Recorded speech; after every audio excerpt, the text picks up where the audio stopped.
Hiya guys, welcome back to the channel. Nigel here, Nigel's Modelling Bench. Part 15 now of this, what was going to be a 1 or 2 part build of this kit. So basically this is a beginner's build, and then I started to add a few bits and pieces of weathering and stuff, and so it's kind of a beginner's build. I've kept it really simple at the beginning.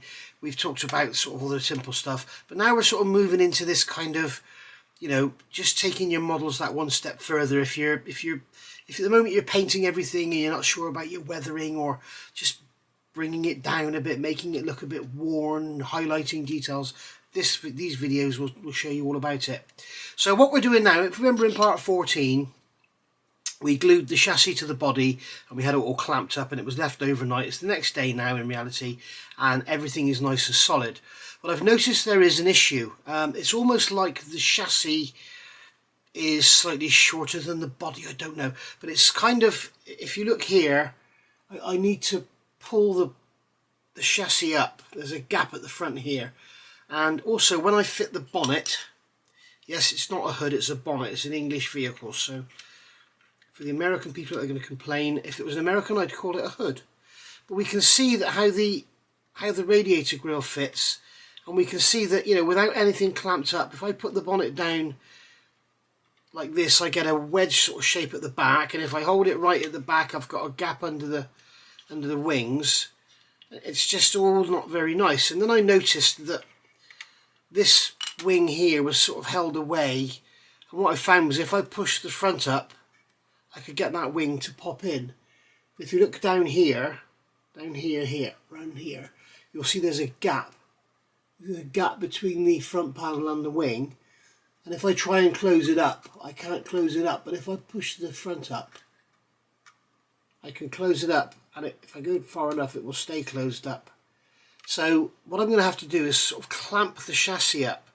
And I'm going to use super glue to sort of tack it in place, and then use some liquid cement to weld it.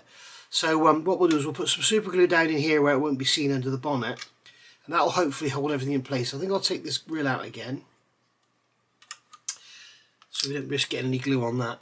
So you can see here we've got this area here where these inner wings meet the bulkhead, and we can close that gap up, and that makes everything come right. And this is exactly why I haven't added the wheels.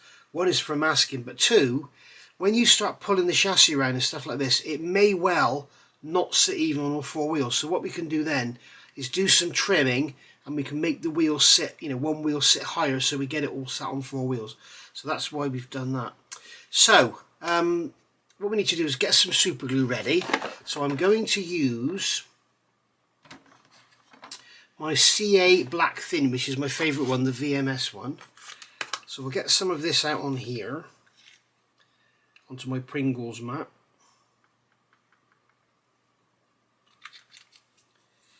Okay, and then we will grab a glue applicator. So we're all ready. Now what you could do is just hold this, okay, hold it in place like that, put a film on or something and just hold it and glue it. I'm going to clamp it. Now if I clamp it across there, I'm going to break this piece of photo etch off. So what I'm going to do is with these are great big Rebel clamps. They come from Sweden, I think it was, or Belgium, I can't remember now. But they go onto there like that. That's going to go on there, and that will safely clamp down over the exhaust. And then I'm going to clamp this down on here, pull that down, and that's going to act as a bridge for me to clamp onto here, so I can get this underneath this chassis. And let's hook that under there. Let's open that up a bit. We're going to hook this underneath the chassis like so, and then I can just gently pull the chassis up to close any gaps up. Okay, and then you can see that fender will easily pop in place. So what we're going to do is get some super glue down in there, and the reason I'm using super glue is just to lock it into place. I don't want to totally glue it with super glue. I want to get some weld action as well, because super glue can be brittle and can break. Now I know this is the Flexi 5 from VMS, but I don't know 100% what it's like. I'm only going on rumours that it's very, very good. I like to know for myself, because the trouble is, in this day and age, we all know that some people do reviews and they will say this is the best thing since sliced bread because they were paid to say it or because they were given it or whatever. I get given stuff. I've been given this glue. I won't say it's brilliant unless I know it's brilliant. One thing I will tell you, Infinity Sanders, they are brilliant. Okay, so that's done there, and I'm also going to put a drop down at the bottom. Then if you can see what I'm doing, but I'm going to put a drop down in the bottom. I'll show you in a minute, and you'll see where I've put the glue rather than show you where I'm putting the glue.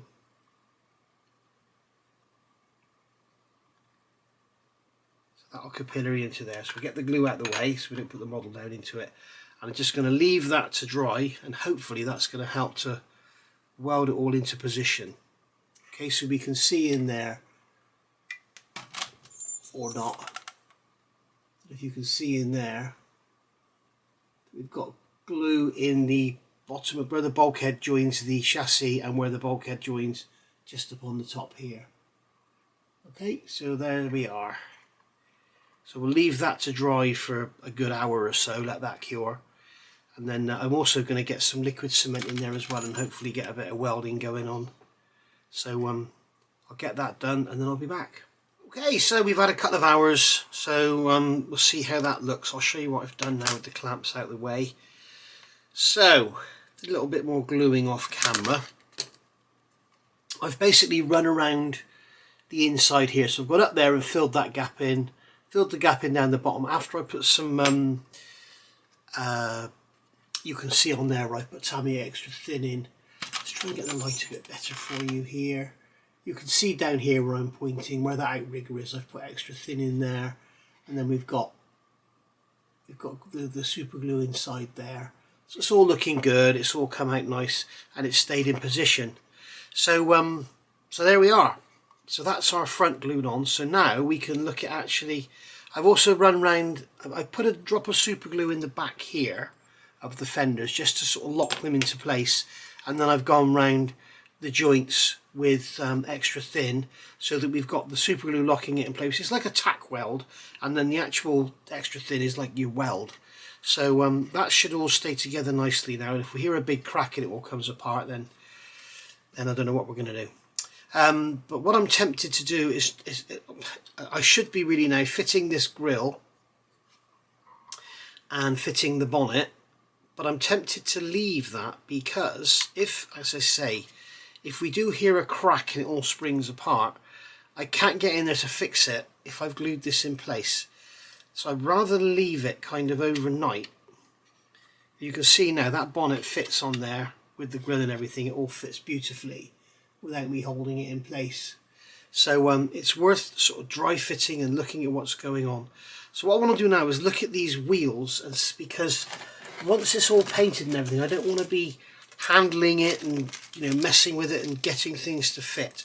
So I'm just going to see if I can stand this on its wheels.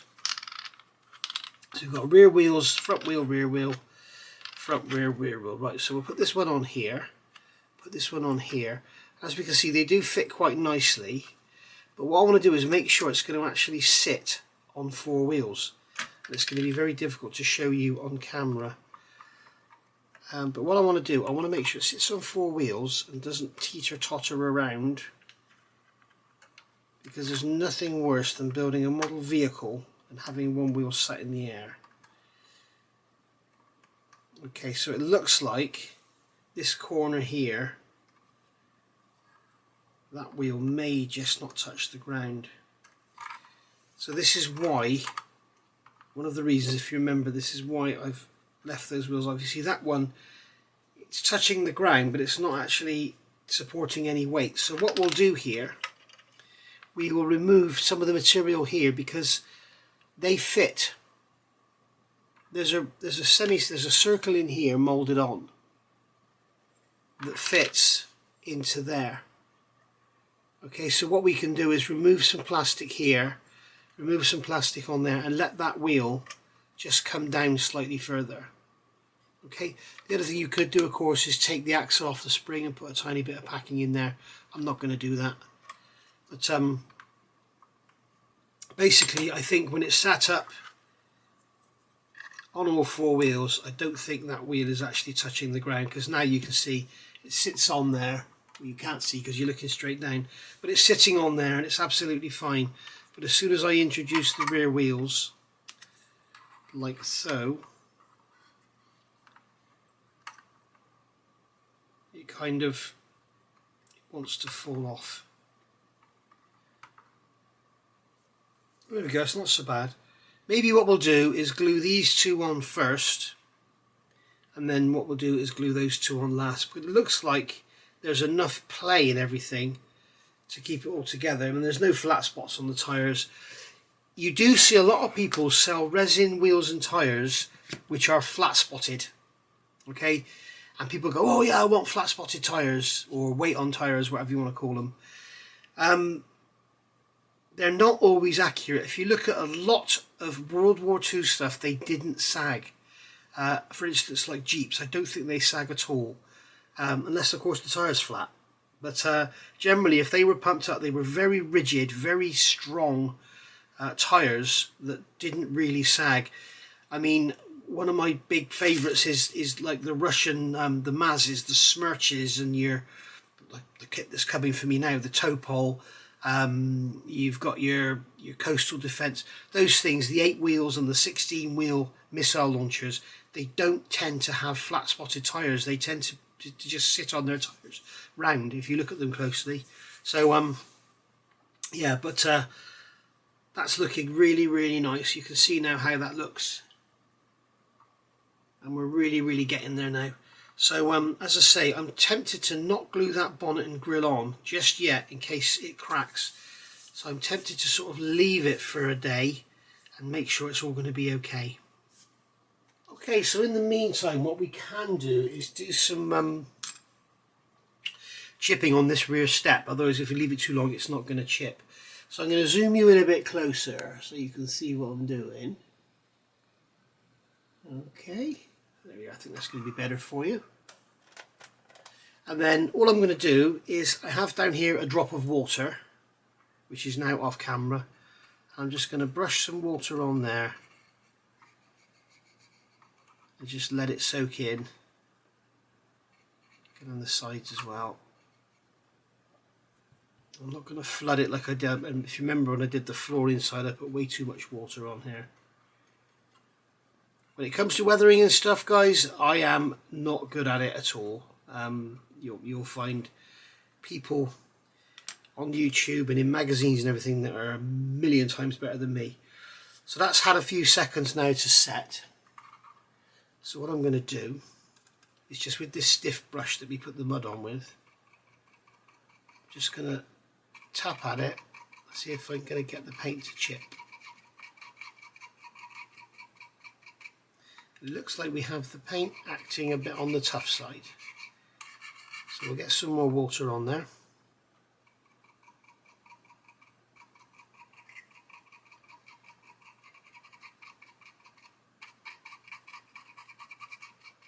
There we go, it's starting to come now.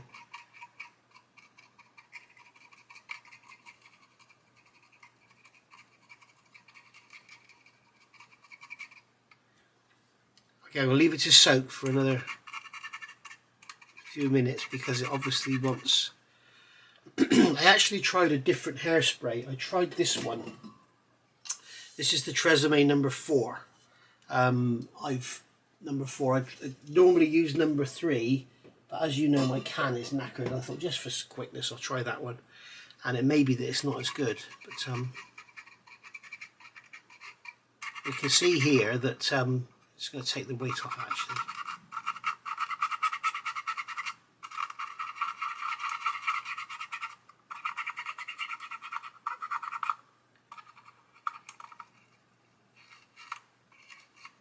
There we go. You can see here it's proving rather difficult to chip. So let's grab a cocktail stick, see what it's like. I actually prefer it to be like this than it was with the number 3, so I may use this number 4 from now on because it seems a lot more resilient which gives you much more time to play with it. If you remember when we did the front, it was like poof, it was gone, and makes it quite difficult. Whereas with this, with a stiff brush, you see, I could just rub away there. I don't think you can really see what I'm doing, can you? But I can rub away here, and it's not just, the paint's not just falling off and flaking up and everything. So it means we can get a much more realistic look to it, where the actual edges would take more chipping than the actual steps themselves. And that's exactly what's happening.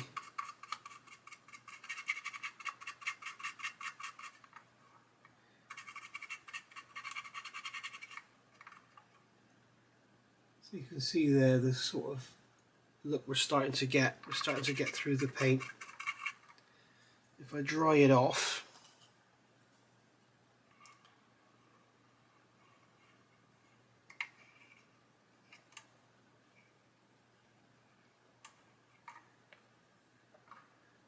you can see the kind of look you can get, which is, in my eyes, a lot more realistic than what we've actually got inside. But you know, if someone questions you, why have you got less chip in there than you have inside? Because the guys that painted the steps prepared the wood better than they did in there. There's always an answer. I also want to chip up these edges here where the steel would be.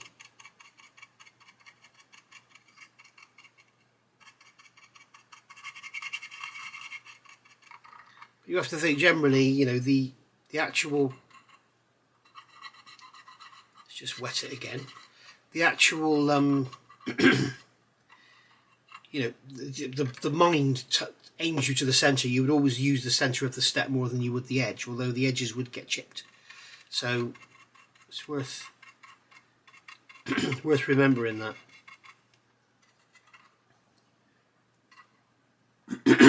Sorry, I got a frog in my throat.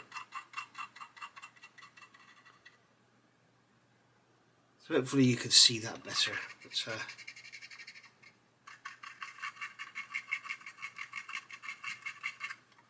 as I say, if you want to go to town and really get something hard like a cocktail stick. But yeah, I can assure you I much prefer this number 4 to the number 3. Because as you can see, it is a lot more difficult to chip. So we've got those big areas off, so now I can rub away at those with a brush. This is just basically a really stiff brush. It's just scratching the paint.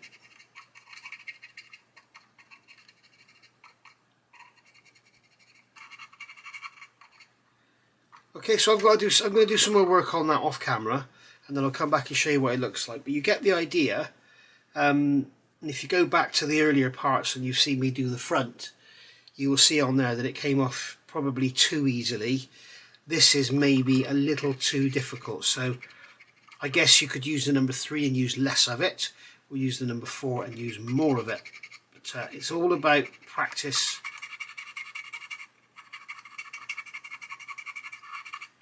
So I'm going to get some more work done on this, and then I'll come back and show you what it looks like. Right, not over the moon with that. You can see where I've scratched it. I've actually gone through the oil paint and everything.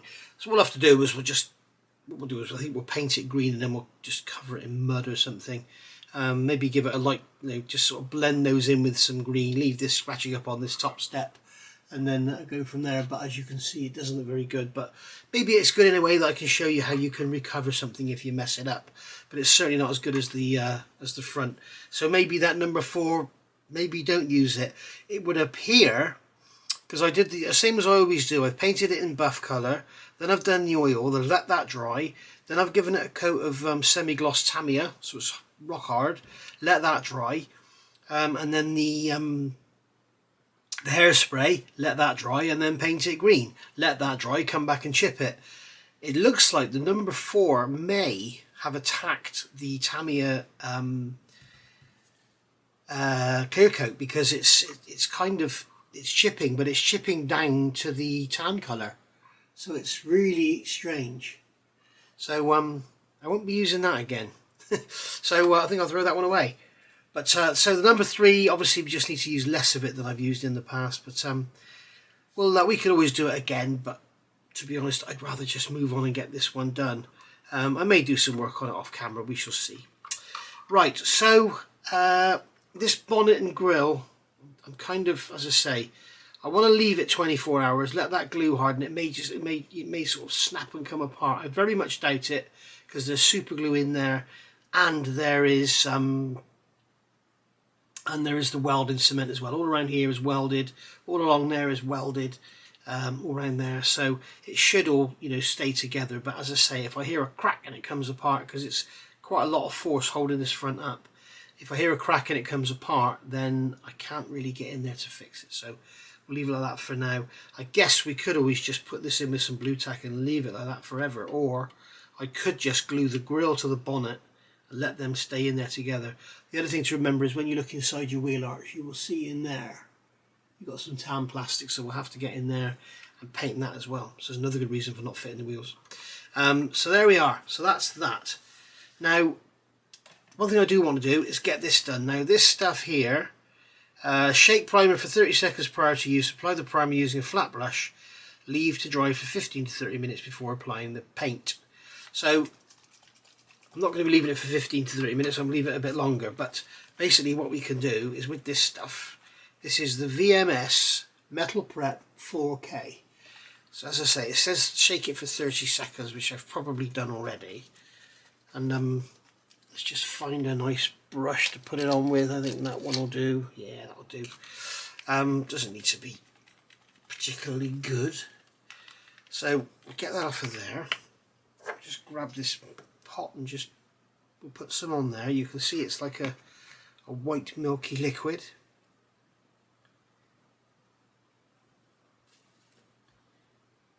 Okay, I'm not happy with that brush. It's not very nice at all. What about that one? Yeah, this is always good. This is a MIG ammo brush. These are nice. So what we can do is just brush this on. As I say, it's telling us to brush it on, not spray it.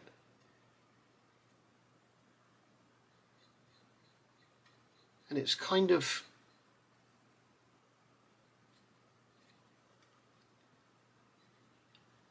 we need to make sure the photo etch is well degreased, I think, because it's kind of it's got tension on it. And we'll do the same round here. And then, not that it really matters, but we'll put some on anyway. We can brush around there, just like so.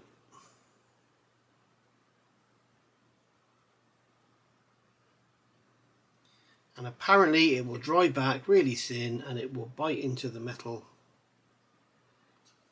and etch its way in. And the objective of this is what you're trying to do. The paint, the model paint that you use, has no etching capabilities. Etching means it will bite into the surface. Now your Mr. Colour, your Mr. Surfacer and stuff will bite into the surface of the plastic, which is why using like a lacquer paint like Mr. Surfacer is always going to be better than using something like Vallejo, because Vallejo is a kind of water-based acrylic and it just sits on the surface. It just sticks to the surface so you can scratch it off with your fingernail. Whereas if you use a lacquer, it kind of bites, it just etches, it eats into the plastic. The trouble is when you come to brass, lacquer paints, anything like that will not etch into it. It will not bite, it just sits on the surface, so it means it can scratch off easily. You can use this to your advantage. If you use a water-based acrylic paint, you don't need to mask windows. You can literally paint the window and then scratch the paint off with a cocktail stick. I've done that in other videos. But basically what we're after now is etching the metal. So we need something that will etch into the metal, so it's going to attack the metal and bite into the surface, and then the paint will be able to bite into this. So you're trying to put a barrier between your paint and your brass that the paint will stick to, but this will stick to the brass. So there we go. I mean, it's drying out invisible, so don't worry about having to brush it on. In fact, having to brush it on I can see as being a massive benefit to ship modelers, because a lot of the time you're adding tiny bits of brass to assemblies and you may not want to spray the whole thing. and you know, it'll be good to be able to just go in and, like, you know, paint your gun barrels, paint whatever, and not have to you know, not have to worry about damaging anything else with your primer. But yeah, it seems really good. I must be honest, it's drying back invisible. I'm just getting off the plastic parts there because I don't want it on there, but yeah, it seems to be it's going to flatten the end of that cotton bud, so we can leave that to dry, and then we'll see how the paint takes to it. So yeah, there we go. VMS Metal Prep 4K Paint Adhesion Enhancing Agent. Seems really good. If you want to get some, Premium Hobbies in the UK, don't forget, use the code NMB10 and you'll get 10% off. So that's the 2 VMS products I've tried so far, and I really like them. Another thing to note here, I've put 11/22 on here. That means I received this and it was first opened in November 22. So if after 6 months it starts to go off and go a bit gooey and it takes forever to dry, then we know it's time to get a new one. Because these super glues, they have a shelf life in storage, but they also have a shelf life once they're opened, and it all depends on how you keep them. It's best to keep them cool, dark, away from sunlight obviously, and you're laughing. So when it's, you know, summer, like we had 40 degrees this year in the UK, probably best to pop them in the fridge, but do not freeze them. Right, so that's got to stay like that now, and then we'll do some paintwork on it. Okay, so a couple of days later now, and this joint here hasn't broken. I can give it a little pull and a little tug and it's absolutely fine. So what we need to do now is get this grille and this bonnet glued in. So what I'm going to do, obviously all around that bonnet is a seam line, so I don't really want to go filling it up with liquid cement. So what I'm going to do is I'm going to first of all glue the grill in like that by putting some glue in the bottom of there. So that's the grill glued in, and as we can see, we've got a lovely fit with the bonnet. And what I'm going to do here, because it kind of stays there on its own, it doesn't need to be glued down that solid, I'm just going to put a drop of cement in there, and then put a drop of cement in the other side. You can see, just touch and go, just touch it and come away. And now what we've got there, I'm not going to push the bonnet, because if I push it, glue will ooze out and we'll get like a welded seam look. The other thing you can do if you want to is just put a drop in the back there, literally just touch it and come away. Okay, I did it twice then because I'm not sure if I touched it the first time, but you can see I haven't got the brush flooded with glue. Just touch, come away, just like that. And now leave that to dry, don't touch it. Now you can see that we've got some grey around the top here. I've painted some Mr. Surfacer around there. I think I've shown you that before. We'll remove the cotton bud, but basically I'm going to go around with the cotton bud after that's dry, because what I'm trying to do, obviously that photo etch is glued down, but it's got a very hard edge, and I want to take away that hard edge and make it a bit softer. So I've put Mr. Surfacer around there, and then I can go around with the cotton bud with some leveling thinners on there, and it will sort of soften the edge down and make it look more like a blended in part than it really was, rather than a really hard edge on there. So basically guys, other than the mirrors, we're done. So there we go. So the next bit of this puzzle is going to be getting it all primed. I can't remember if I said the last segment, I'll come back then. What I need to do is get this area in here. You can see down in there we've got some tan plastic under there, around the bottom of the grill there. So I'm going to get that, first of all I'll get some black in there, maybe I'll just go straight in with the green because we're going to put some dirt in there anyway. But get that done, and then we can mask up all this area under here and get it all painted. The mud flaps on the back, we'll get those brush painted with some rubber black. But we're going to get it all painted. First thing I need to do is do this, and then what we'll do at the same time, we'll get some leavening thinners or some IPA, and we'll wipe over the whole exterior of the model and make sure that it's all nice and grease free, because we've been handling it and everything. No matter how many times you wash your hands, how clean your hands are, whatever you do, you're always going to have some form of oil on your hands. So you want to make sure you've when you're doing excess area, like little areas like this that you're handling and stuff, no problem at all. But when you're actually doing main parts like this, especially, like I say, if you're using Viejo paints or AK, not AK Real Colours, the AK in the dripper bottle, then you need to make sure everything is well degreased, otherwise the paint will just come off really easy. Wipe it off with your finger. So there we go. I'm going to have to put some more Mr. Surfacer on there because I can see we have an edge here where I haven't got the paint, the Mr. Surfacer to go under. So what I'm going to do is put some more on there, and then we'll let that dry, and then I'll come back tomorrow probably now, and then we'll start looking at getting it masked up and get some painting done. Moving along now, I've got my Mr. Colour Leveling Thinners, and I've taken off that Mr. Surfacer from around there, so you can see now the brass is showing through, but all the sort of gaps around the edges and stuff are all now filled in, so it sort of looks like a moulded on feature rather than something stuck on. So what we need to do now is think about getting this primed up. Now if you remember, I talked about having to do these bits in here, so I've gone in under here, I primed it in black, and then I've gone in with the SCC 15 olive drab, gone in with that one, and we've got that all painted now in there. So now we can mask up the underside and spray the top, or not, depends what you want to do. Now I'm not going to worry about masking it because I'm using an airbrush and I'm sort of fairly experienced with airbrush. I can do this without sort of getting too much overspray under here. I'm going to be priming it in black because I want the so is it distemper that I don't just want to have it as a green slab.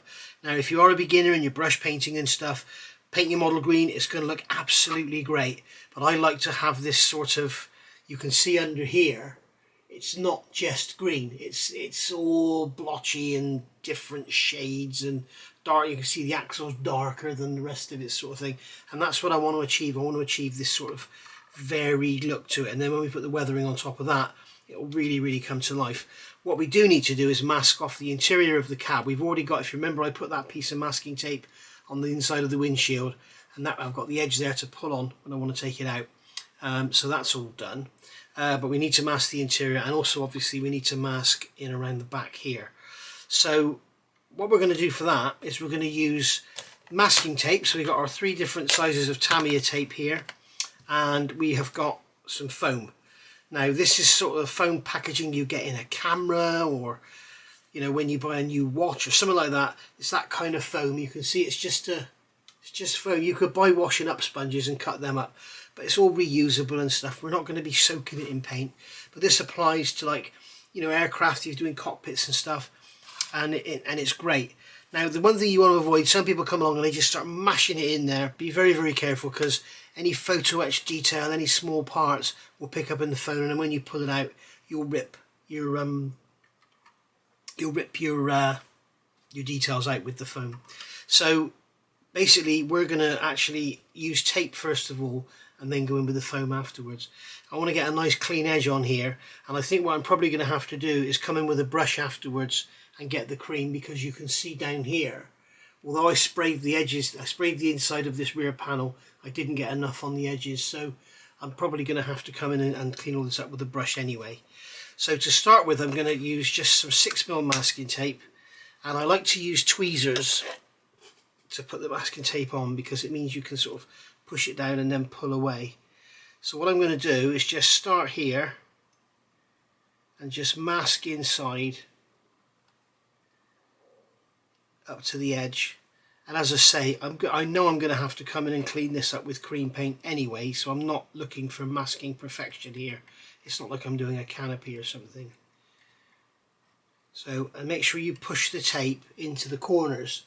You can see if I just put the tape over like that, the paint will get underneath there, so make sure we push the tape into the corners. And then obviously when we paint the model, what we're going to do is make sure we don't concentrate our airbrush at the tape, because then you're just going to push the paint underneath. So we get another piece here. Okay, so you can see I messed up that corner there. I folded that corner of the tape, so we'll put that on the inside. So we'll come back to the same position on this side and just lay that down there, and go around the same as I did before. So masking tape doesn't want to be put down here.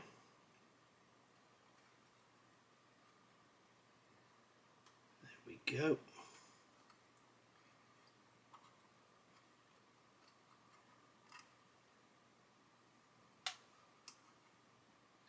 push it along there, push it into the gap, and then around like so, and then a piece across the floor. It's a bit too long, but never mind. What we'll do is we'll get this on here nice and neat, and mask in that edge there. There we go, we'll fold that over, push that right down into the corner, push that over, and there we go. We've now got masking in there, which is going to help to seal that all in. Let's pull that away because I haven't got it properly up under there. Get it nice and tightly into that corner. Get it tightly into that corner. And what you can use here is the back of a knife. Just push it into the corners nice and tight. And then a cotton bud is a great tool to lay the tape down. Make sure it's down nicely. Just like so.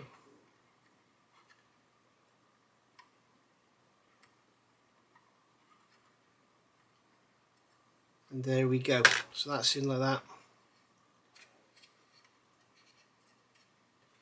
So that's the floor. So I'll do the same all around the sides now, and then we'll shove some foam in there. So I'll come back when we're ready to do the foam. There we go. You can see what I've done here. I went all around the edge with the 6mm tape. So that was to give me that nice edge, that nice barrier. Then pieces of foam in there, and then I've gone over them with masking tape because I should have stopped. I should have videoed this while I was doing it. But because the beds are in there, then basically we've got a piece of foam across here, a piece of foam across there, a piece of foam in there, a piece of foam in there. So there's lots of gaps where the paint could get through. So in fact I'm also just going to put a piece over that centre just in case, and that should keep that back end all sealed in. And then when we paint it, obviously we won't like blast paint into there. We should paint on an angle, paint on an angle, and paint away from the tape and make sure that we get it nice. So so there we go. So that's that. So I'm going to do the front, and once again I'm going to go around the edge. I think this time I'm going to use 10mm tape.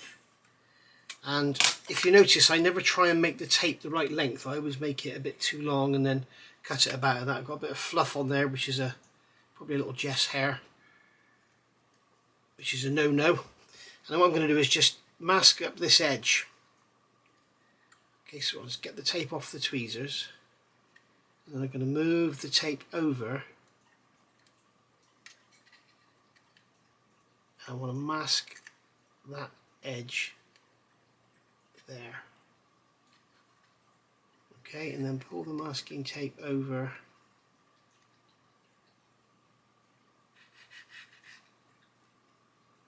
Just like so.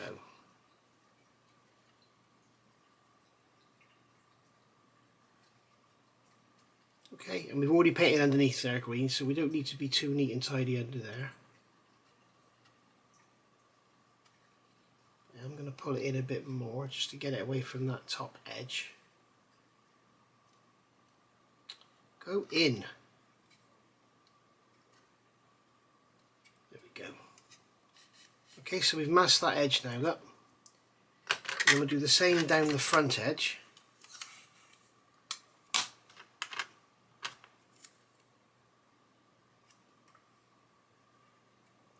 You don't need to worry too much about the windscreen because that's already painted. It's been done black and then green. And then these bits on the side are going to be painted khaki anyway, so we don't need to worry about having them too tidy. But we do want to cover the floor. And basically the whole objective of this exercise is to get the interior sealed up so we don't get any overspray in there. Okay, so that's that there. So I can get a piece of foam. Let's just cut this piece of foam in half. I think that might be good enough for in there.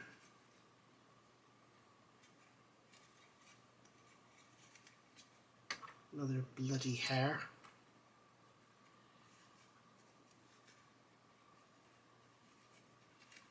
Okay, so we can put that foam in there, and what that will do, that will give us something, a bit of a backing. I'm going to put some masking tape on the bottom here because I want to make sure I don't paint that floor again and the step and everything because that's already done. So just fold that back there like that. So that's the bottom sealed in. And then we've got all that foam is sealing us in around there. And if we want to, what we can do is come along with some more tape in there. Put a bit of tape on the top. Just like so.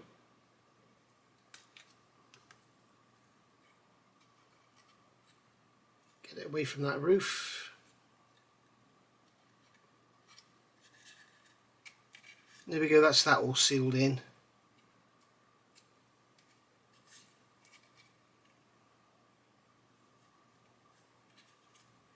Just like that. And then when we spray it, we keep the paint sort of spray like this. Don't spray directly into it because you're asking for trouble.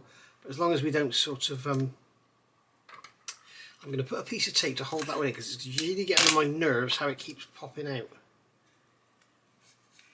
So we can join that to the top and that'll stop it popping out. There we go. So, and I mean, again, if we want to, we can get a piece of tape and we can put it on there so we can double up on here.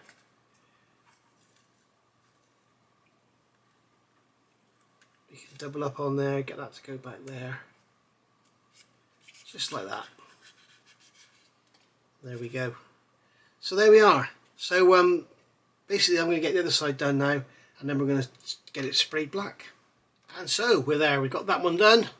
In fact, I am going to put another piece of tape over that gap just in case, because that would really ruin our day, wouldn't it, if we had black paint getting blown all around that cabin. Here we go. As I say, not too worried about the windscreen because it's already done. But there we are. So, right. In fact, I am going to pull that tape back a little bit because that may actually end up with an edge. There we are. That's better. Right. So, rear doors, mask the inside. I'll show you how I do this. A lot of people measure it and cut really accurately and stuff and make sure they cut the tape square. What I do is just take a piece of tape, okay, and then have it along one edge. Just get it, because we want the outer edge of the door to be painted green, not white. So there we are. So that's just masked up there along that edge so that when we paint it the edge will remain green. And then all you need to do is get your knife and cut the tape like that. Cut the thread down through there, cut back through there, and then remove that tape.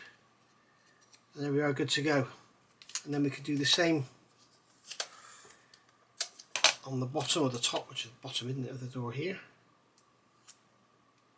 So we'll just mask that.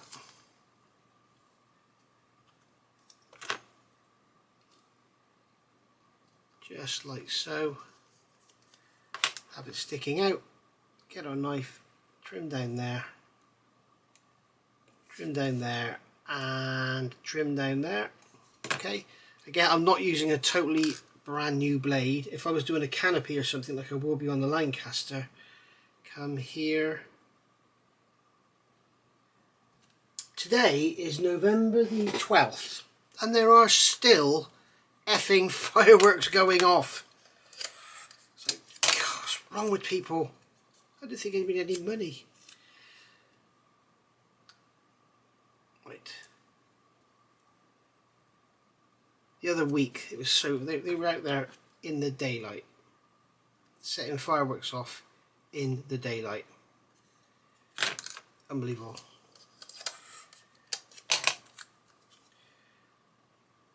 Right, there we go. So that's the door masked up. So you haven't done any special cutting or getting things square or anything. Let's get the masking tape off my finger. Right, so there we are. So that's those masked up. So we can stick those down onto a block of wood. I've got a block of wood down here somewhere. Where is it? What have I done with my block of wood? I've got a block of wood here somewhere that I can stick my parts to. God, my chair is noisy. I must get a new chair. I have to find my block of wood. I don't know where it's gone. I've got a block of wood and I put a piece of blue tack on it and stick parts to it. I don't know where it's gone. Right, I'll find that and then I'll come back. Right, so everything's ready to go now. So we need to make sure everything's nicely degreased. So I've got a clean paper towel. Better off using something like t-shirt material, but I haven't got any around it at the moment. But clean paper towel. The reason it's better off using a t-shirt is because you get bits and pieces coming off the paper towel. But basically what we're going to do is just wipe over. It's just alcohol on here, IPA.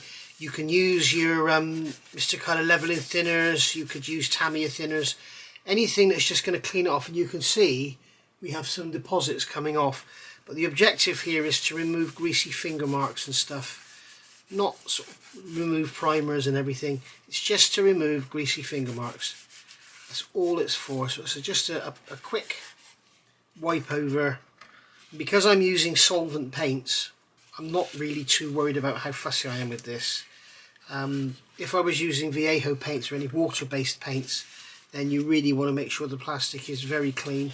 Otherwise the paint will just scrape off really easily. There we go. That's all we need to do. Now, as you know, the parts were originally washed before I made the kit, but obviously I've been handling it, and as I've said before, no matter how well you wash your hands, you were always going to get, you know, oil on skin oil on the parts. So try to handle it as minimum as possible.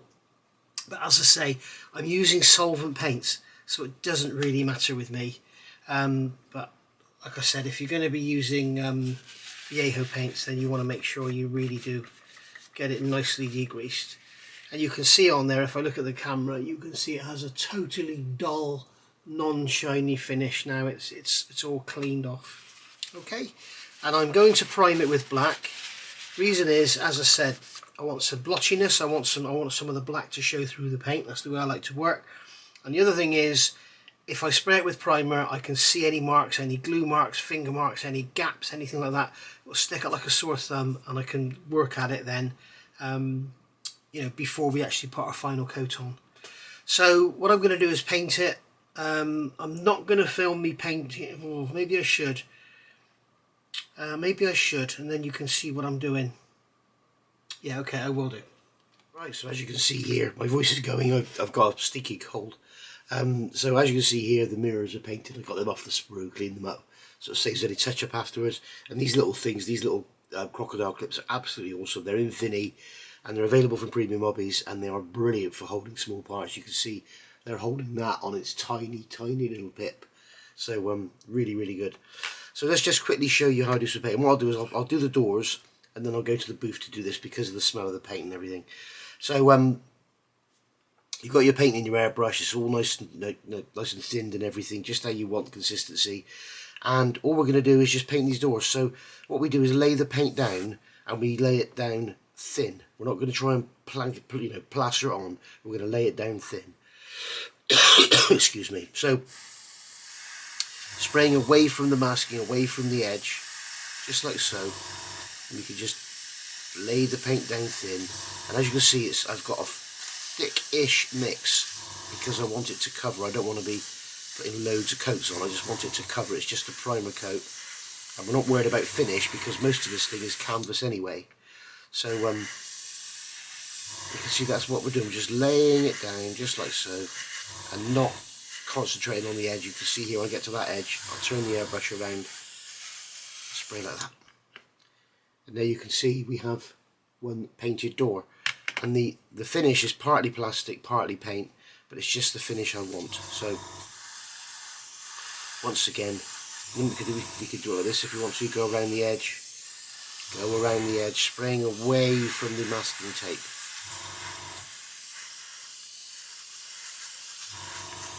And then we could just lay the paint on like that, or we could just do it in any old blotchy fashion. Do it in straight lines, blotchy fashion, or whatever. And there we go. Because I've got a bit of fluff in that one, so I can sand that out afterwards. What I'll probably do is give this a very light sanding before I put a final coat down, and just get the angles on the grill there and on the door handle. So you can see we've got a nice coat of flat black paint there. It's a solvent paint, so it'll bite into the surface, and then all other paints that we put on top will bite into this. So I'm going to spray the rest of the body now. I'll just show you, when it comes to doing like areas that are masked like this, what we do is we spray on an angle. We don't spray straight onto it. If you spray straight onto it, you're going to get paint going under. So spray on an angle, just like so, and then we can be sure we're going to get the paint where we want it rather than in behind the masking tape. Okay, I don't need to worry too much. I need to do the mud guard.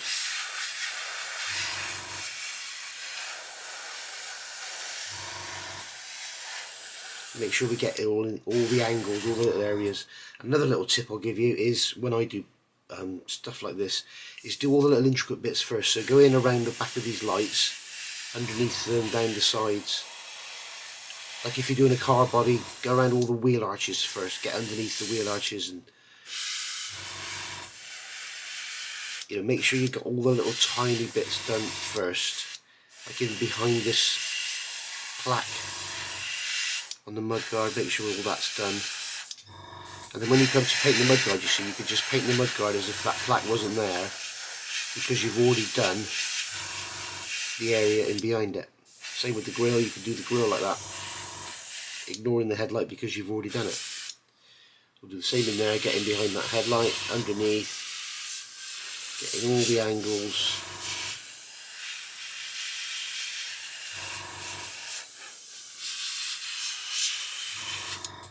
Just like so, making sure we get every single little bit done.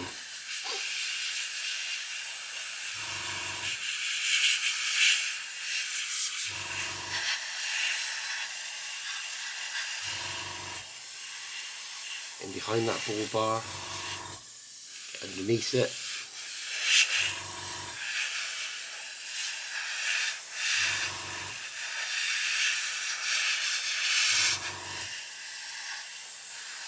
Around that little side light unit.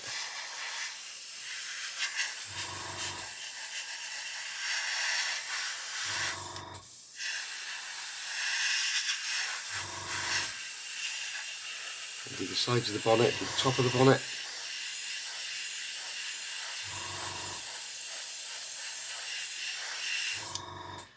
There we go, that's the whole front end done, and as you can see there is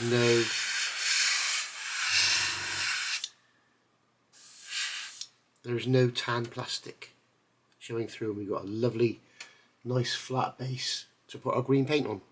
So I'll get the rest of this done in the booth, and then I'll come back and show you when it's done. There we go, just finished painting. As you can see, the paint on the roof is still wet, still shiny. I'm not over the moon with the joint here. You can see where I'm pointing the knife now, that joint there. If I can get it in the light, we can see it's not very pretty. There's a couple of gaps and stuff in there, so I think I'm going to brush some Mr. Surfacer in there, let that dry, and then go over the cotton bud with levelling thinners, and then I'll have to sand it and repaint the roof. But we'll do that in a minute. But basically, other than that, happy with how it's come out. As I say, the paint was probably a touch thick, but I'd rather have it a touch thick than a touch thin for priming. When it comes to vehicles like this, if it was a car, then I would have the primer very, very thin and build it up in coat, so I don't get this sort of dry finish to it. But with something like this, I want this kind of dry finish, because the thinned, when we put the olive drab down and that, you'll see it'll go down lovely and it'll bite into it and it'll be really, really nice. So that's why I've gone with this sort of slightly, it's not like thick so it's spattery, but if you can see it in there, it's got a very slightly grainy finish, as the plastic has as well. But it's a great base for further work, and the paints will stick to it beautifully, especially, as I said, if you're using Viejo paints, you're using a solvent primer, Viejo paints will stick to that like poo to a blanket. It'd be lovely. So there we go. So I'm going to get some work done on this. It's just going to be exactly the same as I've done before, which you've seen me do, where I go in with Mr. Surfacer, let it dry, and then come on with a cotton bud and wipe it away. In fact, I may actually try this one. I think you can do this with water rather than solvent. We'll see how it goes. So I'll give that a go. We'll give that a good shake, and we'll get some in there. But I've never tried this before. This is a brand new pot, which I can't open. God blimey. Yeah, it's a brand new pot, never used it. I'm going to give it a go. We'll see what it's like. It's Mr. Surfacer Aqueous 1000.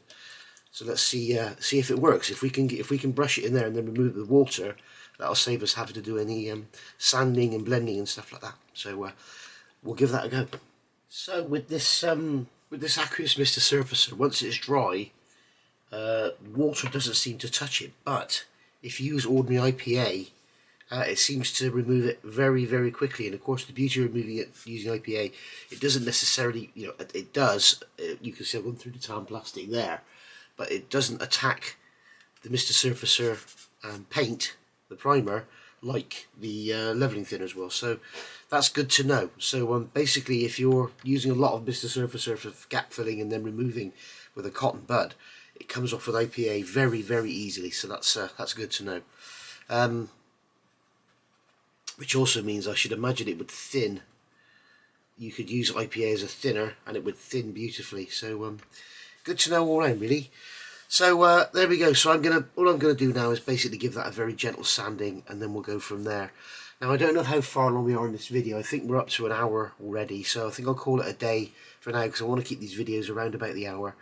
And then I think in the next video we'll get it painted, and perhaps we'll get the wheels on and get the building finished and everything, and go from there, because I'm going to do some pre-shading and that. But in the meantime, I'm just going to give this a very light sand with a very fine, very fine grit stick, something like a 1000 stick. Just very lightly sand it and remove any little bits and pieces that are stuck under the paint, or any little lumps or whatever. It'll take it off. I remember on this door we had a hair, didn't we? You can see there we have a hair on that door, so we can just go with 1000 grit, and lo and behold, it's gone.